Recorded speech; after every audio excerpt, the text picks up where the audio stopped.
La fonction reproductrice débute à la puberté sous le contrôle des hormones du complexe hypothalamo-hypophysaire.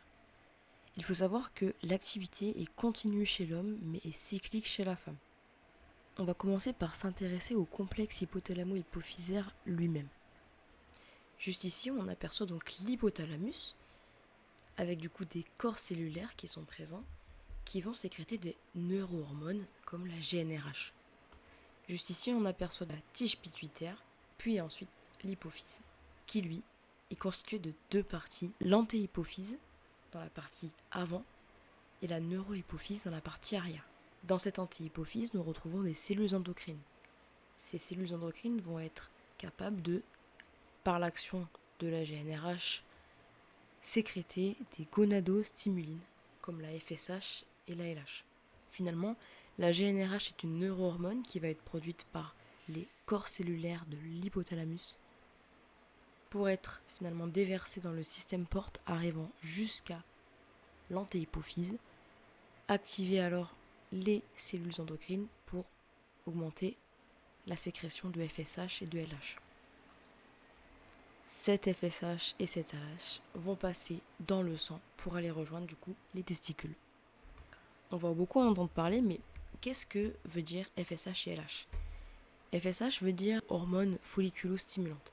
Elle va stimuler le fonctionnement des follicules ovariens et des tubes séminifères. La LH, quant à elle, c'est une hormone lutéinisante. Elle va stimuler les cellules de Leydig et donc la production de testostérone chez l'homme. Et elle va permettre l'ovulation et la formation du corps jaune chez la femme. Mais finalement, comment est-ce que ça marche chez l'homme ? On va s'aider de ce schéma que vous avez sûrement déjà vu. En fait, il est assez facile à comprendre. On va avoir un stimulus. Ce stimulus, ça va être une chute de la concentration de testostérone, être perçue par l'hypothalamus, qui va du coup répondre à ce stimulus en libérant la GnRH qui va activer l'hypophyse. Cette hypophyse va être à son tour activée et va sécréter de la LH et de la FSH. Cette LH va donc stimuler les cellules de Leydig qui, elles, vont permettre de produire de la testostérone. Et d'une autre part, on va voir que la testostérone va en fait activer les tubes séminifères.